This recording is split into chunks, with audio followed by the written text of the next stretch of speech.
श्री शिवाय नमस्तुभ्यम। महादेव के भक्तों के लिए, हम सब के लिए बहुत ही पावन महीना आने वाला है। जी हाँ, आने वाला है सावन का महीना, जिसका हमें पूरे वर्ष भर इंतजार रहता है। ये एक महीना कब आकर निकल जाता है हमें पता भी नहीं चलता है। जी हाँ, गुरुजी पंडित जी पति मिश्रा जी ने सावन के महीने में करने वाले बहुत सारे उपाय बताए। जी हाँ, जिन उपायों को हम करते भी आ रहे हैं और जो हमें इस वर्ष 2025 में भी करेंगे। जी हाँ, अगर कोई उपाय नहीं भी कर सको तो गुरुजी ने कहा है, अगर सावन के महीने के जो नियम होते हैं, अगर कोई एक नियम भी आप अच्छे से पूरे महीने निभा लेते हो तो महादेव प्रसन्न हो जाते हैं और आपकी मनोकामना को पूरा कर देते हैं। जी हाँ, नियम का पूरा होने का अर्थ यही है कि हमारी बात बाबा तक पहुंच गई है। साथ में अभी आने वाली है 30 जून को नवरात्रि की पंचमी तिथि। गुरुजी पंडित जी पति मिश्रा जी ने 30 जून, जी हाँ, जो नवरात्रि की पंचमी भी है, साथ में सोमवार की पंचमी तिथि भी है। और गुरुजी पंडित जी पति मिश्रा जी ने बहुत विशेष उपाय बताए जो आप इस पंचमी पर कर सकते हो। साथ में जान लीजिए कि जो सावन का महीना है वो कब से शुरुआत होने जा रहा है। तो सावन का पावन महीना शुरुआत होगा, देखिए 10 जुलाई को तो है गुरु पूर्णिमा। जी हाँ, और 11 जुलाई से सावन माह का प्रथम दिन है। जी हाँ, पहला ही दिन है। जी हाँ, इस बार जो सोमवार पड़ रहे हैं वो सोमवार पड़ रहे हैं 4 सोमवार। जी हाँ, पहला सोमवार जो आएगा वो आएगा 14 जुलाई को। जी हाँ, सावन मास का पहला सोमवार, तारीख आएगी 14 जुलाई। और सावन के पहले सोमवार के दिन जो तिथि आ रही है वो तिथि है चतुर्थी तिथि। जी हाँ, बहुत ही विशेष तिथि के साथ सावन सोमवार की शुरुआत हो रही है। उसके बाद जो दूसरा सावन सोमवार आएगा वो आएगा 21 तारीख को। जी हाँ, 21 जुलाई को। और इस दिन जो तिथि आएगी वो है कामिका एकादशी। जी हाँ, तीसरा सावन सोमवार 28 जुलाई को आएगा। और 28 जुलाई को फिर से आ गई है विनायकी चतुर्थी। जी हाँ, और सावन का महीना, जी हाँ, सावन के महीने का जो अंतिम सावन सोमवार का व्रत आएगा वो आएगा 4 अगस्त को। और इस दिन जो तिथि पड़ेगी वो तिथि है सावन माह की 10वीं तिथि। और गुरुजी पंडित जी पति मिश्रा जी ने हर सावन सोमवार पर करने वाले अलग अलग उपाय की जानकारी दी है। जी हाँ, जो आप सावन सोमवार पर कर सकते हैं। उपाय की बात हम दूसरी वीडियो में करेंगे। अभी हम बात कर रहे हैं कि कौन सी तिथि, यानी कि सावन सोमवार कब आएंगे, सावन सोमवार की तारीख क्या रहेगी और सावन का महीना कब से शुरुआत हो रहा है। जी हाँ, इस प्रकार सावन का महीना जो पूरा होगा वो होगा 9 अगस्त को। जी हाँ, यानी कि 11 जुलाई से शुरुआत होकर 9 अगस्त को सावन का माह पूरा हो जाएगा। अब हम बात करते हैं कि 30 जून सोमवार की पंचमी पर कौन कौन से उपाय करना है। पहला उपाय, जी हाँ, जीवन में बहुत दुख चल रहा है, बहुत कष्ट चल रहा है, बहुत परेशानी चल रही है, नौकरी सर्विस नहीं लग पा रही है, अच्छी जगह आप कह सकते हैं अच्छी जगह ज्वाइनिंग नहीं हो पा रही है, कई समय से कई सालों से प्रयास कर रहे हैं जॉब के लिए, नौकरी के लिए, पर नहीं लग पा रही है, या खुद का कुछ मकान बनाना है, खुद की कुछ प्रॉपर्टी खरीदना है, या बच्चों का विवाह करना है, यानी कोई भी आपके जीवन की समस्या है, दुख है, कष्ट है, तकलीफ है, परेशानी है, अगर तो ये सोमवार की पंचमी पर इस उपाय को करके अवश्य देखिएगा। जी हाँ, करना क्या है, आपको लेना है एक द्रुबा, एक बेलपत्री और एक लोटा जल। जी हाँ, क्या क्या सामग्री लोगे, एक बेलपत्री, एक द्रुबा और एक लोटा जल। सीधे हाथ की हथेली पर सबसे पहले आपको रखना है द्रुबा। जी हाँ, द्रुबा रखें और द्रुबा के ऊपर आपको रखना है बेलपत्री, और बेलपत्री के ऊपर फिर एक लोटा जल भरकर आपको रखना है। इस तैयार कलश को करके आपको अपने घर का जो मंदिर हो वहाँ बैठना है। जी हाँ, अपने घर के मंदिर के सामने बैठ जाए, अपने कुल देवी देवता का स्मरण करें, कुल देवी देवता का ध्यान करें। उसके बाद आपको अपने मंदिर के समक्ष बैठकर कुल देवी देवता का स्मरण करते हुए फिर आपको खड़े होकर क्या करना है, जाना है घर के आसपास जो शिवालय हो वहाँ। जी हाँ, और शिवालय पर पहुंचकर आपको सेम ऐसे ही दोनों हाथों से महादेव के शिवलिंग पर पूरा जल समर्पित कर देना है। जी हाँ, पूरा जल महादेव के शिवलिंग पर समर्पित कर दें। जल चढ़ाने के बाद जो बेलपत्री है वो द्रुबा है वो आपको महादेव की सबसे छोटी पुत्री माँ अशोक सुंदरी के स्थान पर समर्पित करना है। और डंडी का भाग जहाँ से जल बह के जाता है उस दिशा में आपको कर देना है। जी हाँ, यह उपाय आपको कम से कम 5 सोमवार करना है। यकीन मानिएगा, आपकी कोई भी मनोकामना होगी वो मनोकामना अवश्य पूरी होगी।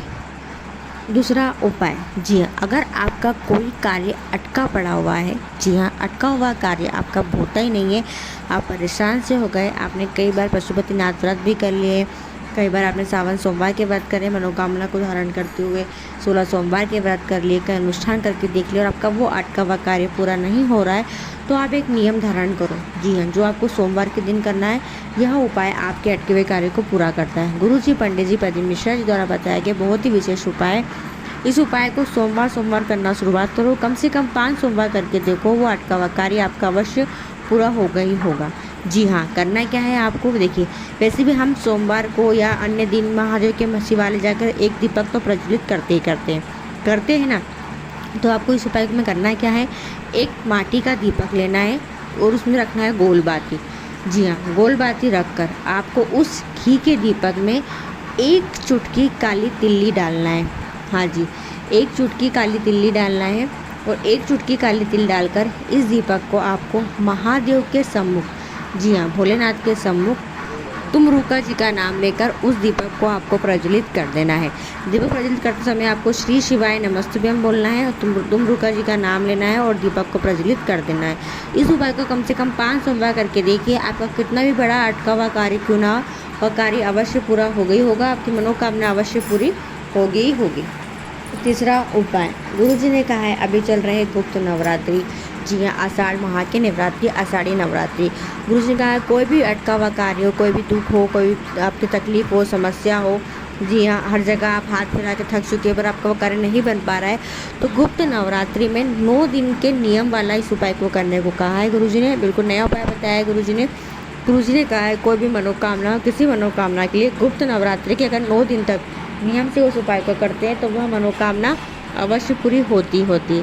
पर इस उपाय को नियम से किया जाता है और आपको इस उपाय को माँ हेमवती, जी हाँ, हेमवती माता का नाम लेकर करना रहता है गुप्त नवरात्रि में। पर गुप्त नवरात्रि के 5 दिन पूरे हो गए हैं, जी हाँ, अब आ गई है पंचमी तिथि। पर गुरुजी हमेशा कहते हैं कि जो समय बीत गया है आप उसके बारे में अफसोस ना करें, सोचें नहीं। जी हाँ, यानी अभी जो शेष दिन बचे उन दिनों में भी अगर आप नियम से शेष 4 दिन भी यह उपाय करते हैं, लगातार करना है इस उपाय को, शेष 4 दिन भी लगातार करते हैं तो माँ हेमवती आपकी उस मनोकामना को अवश्य पूरी करेंगी ही करेंगी। जी हाँ, तो सोमवार का दिन है, पंचमी तिथि है, बहुत ही विशेष दिन है क्योंकि सोमवार भी आ गया, पंचमी भी आ गई और गुप्त नवरात्रि है, तो आप इस दिन यह उपाय कर सकते हो। करना क्या है, आपको मात्र 1 बेलपत्री लेना है। जी हाँ, 1 बेलपत्री लेना है। माँ हेमवती माता का स्मरण करते हुए आपकी जो भी मनोकामनाएं, दिल की बात है, जो आप बाबा से कहना चाहते हो, उसका स्मरण करते हुए, उस बात को ध्यान करते हुए आपको बेलपत्री को लेकर शिवालय जाना है और शिवालय पहुंचकर आपको महादेव की सबसे छोटी पुत्री माँ अशोक सुंदरी के स्थान पर, जी हाँ, माँ अशोक सुंदरी के स्थान पर उस बेलपत्री को समर्पित कर देना है। और डंडी का भाग कहाँ करोगे, जहाँ से जल फेंके जाता है उस दिशा में आपको कर देना है, माँ हेमवती माता का स्मरण करते हुए। पर इस उपाय को आप लगातार करना है, यानी कि 30 तारीख शुरुआत करोगे तो 30 तारीख को करना है आपको, 1 तारीख को करना है, 2 तारीख को करना है, 3 तारीख को करना है और 4 तारीख को करना है, यानी 4 जुलाई तक आपको इस उपाय को लगातार करना है क्योंकि 4 जुलाई को है भरणी नवमी, यानी कि गुप्त नवरात्र की 9वीं तिथि। तो यह उपाय आप कर सकते हैं। चौथा उपाय, जी हाँ, चौथा उपाय गुरुजी ने आज की कथा में, यानी बेलपत्र शिव महापुराण कथा में गुरुजी ने वर्णन किया है। जी हाँ, बिल्कुल नया उपाय गुरुजी ने बताया। गुरुजी ने कहा है कि 3 वृक्ष ऐसे हैं जिनका केवल स्मरण कर लेने से हमारी मनोकामना पूरी हो जाती है। जी हाँ, अगर भूलवश भी अगर आप गलती से भी इन 3 वृक्ष के पास चले जाते हैं तो आपकी वह मनोकामना अवश्य पूरी हो जाती है और 1000 अश्वमेघ यज्ञ के तुल्य पुण्य की प्राप्ति भी होती है। जी हाँ, 3 वृक्ष कौन से बताए गुरुजी ने, तो गुरुजी ने बताया सबसे पहला वृक्ष बेलपत्री का वृक्ष, दूसरा पीपल का वृक्ष, तीसरा गुरुजी ने बताया समी का वृक्ष। जी हाँ, 3 वृक्ष ऐसे अगर जिनके नज़दीक से भी हम निकल के गुजर जाते हैं, चले जाते हैं, के पास से गुजर होकर निकल जाते हैं तब भी हमारा दुर्भाग्य सौभाग्य बदल जाता है। तो आपको करना क्या है, सोमवार के दिन, जी हाँ, सोमवार के दिन पंचमी तिथि है, 1 लोटा जल लेना, 1 लोटे जल में से तीनों वृक्षों में थोड़ा थोड़ा जल आपको समर्पित करना है अपनी मनोकामना का स्मरण करते हुए। देखिए, ज़रूर नहीं कि पहले बेलपत्र के पेड़ के पास जाए या पहले पीपल के वृक्ष के पास जाए। जो वृक्ष आपको पहले मिल जाए, बेलपत्री का मिल जाए तो बेलपत्री में, शेष जल पीपल के वृक्ष में और थोड़ा शेष जल आपको समी के वृक्ष में चढ़ाना शुरुआत करना है। 3 वृक्ष में थोड़ा थोड़ा जल चढ़ाना शुरुआत करें। अपनी मनोकामना का स्मरण करते हुए नियम बना लें कि सोमवार कर लें, या फिर आप जो भी तिथि पर कर सकते हो, एकादशी पर कर लो, शिवरात्रि पे कर लो, प्रदोष पे कर लो, और जो सावन का महीना आने वाला है उसमें कर लो। लेकिन मानिएगा आपकी मनोकामना अवश्य पूरी होगी। तो यह कुछ विशेष उपाय थे जिन उपायों को आप 30 जून सोमवार की पंचमी पर कर सकते हैं। वीडियो पसंद आए तो वीडियो को और लोगों तक जरूर शेयर कीजिएगा। और हाँ, एक खास बात और, इस वीडियो के कमेंट में सबसे पहले जो 5 बार यानी 5 कमेंट आएंगे, सबसे पहले वाले 5 कमेंट, उन कमेंट का मैं स्क्रीनशॉट लेकर आने वाली वीडियो पर अवश्य लगाऊंगी। केवल आपको कमेंट में हर हर महादेव या श्री शिवाय नमस्तुभ्यम मंत्र का दान करना है। वीडियो पसंद आए तो और लोगों तक जरूर शेयर कीजिएगा। श्री शिवाय नमस्तुभ्यम।